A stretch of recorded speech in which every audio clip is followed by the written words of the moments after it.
Assalamualaikum Ustadz. Waalaikumsalam warahmatullahi wabarakatuh. Ustadz, bagaimana hukumnya bagi yang bukan muhrim bersentuhan setelah punya wudhu? Jadi bukan muhrim bersentuhan setelah wudhu. Bagaimana hukumnya? Apakah wudhunya batal? Di antara ahli fikih secara garis besar ada dua pendapat. Pendapat pertama batal, ya. Jadi Anda harus wudhu lagi. Pendapat kedua tidak batal selama di situ tidak ada unsur kesengajaan.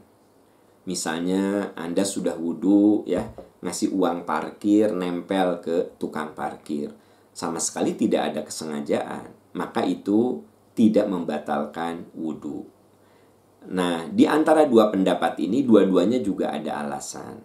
Yang mengatakan bersentuhan dengan lawan jenis itu batal, itu merujuk kepada aula mastumun nisa, bersentuhan dengan lawan jenis.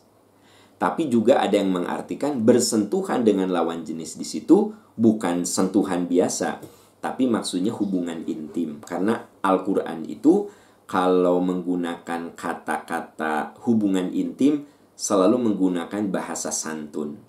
Misalnya ketika Maryam hamil, diberitahu hamil oleh malaikat, Maryam, kamu bakal hamil. Maryam kaget. Lalu Siti Maryam mengatakan, bagaimana saya hamil? Walam yamsasni basyarun. Padahal tidak ada seorang laki-laki yang menyentuh saya.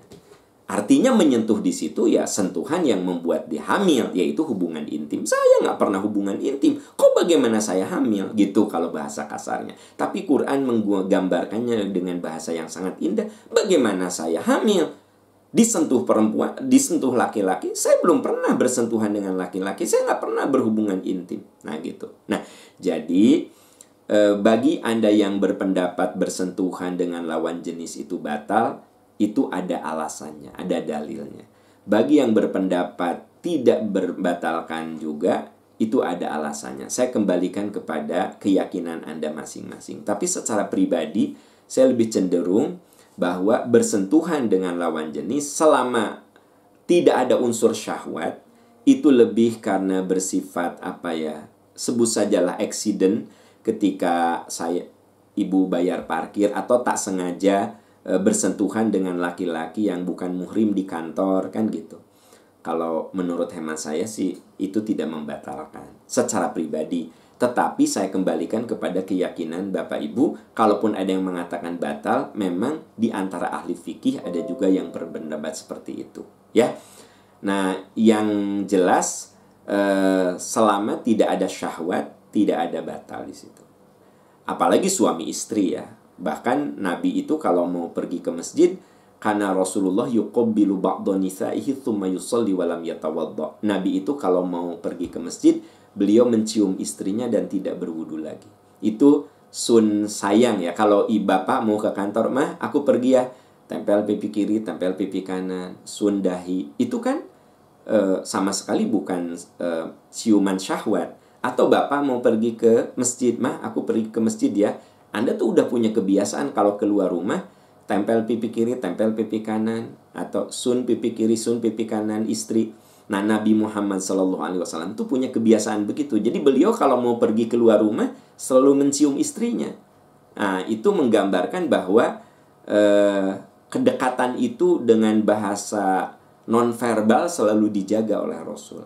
Nah, Nabi tidak pernah wudhu lagi. Berdasarkan keterangan itu, maka tanpa mengurangi rasa hormat saya berkesimpulan selama tidak ada unsur syahwat, bersentuhan dengan lawan jenis, mau pasangan hidup kita, mau orang lain, apalagi kalau dengan orang lain sifatnya tidak sengaja, menurut hemat saya itu tidak membatalkan wudhu. Tentu tanpa mengurangi rasa hormat kepada yang berbeda. Kalau Anda mengatakan, kata saya mah batal, mangga, silahkan berkeyakinan seperti itu. Karena memang di antara ahli fikih juga, di antara imam mazhab juga memang berselisih faham tentang masalah ini. Wallahu a'lam bishawab.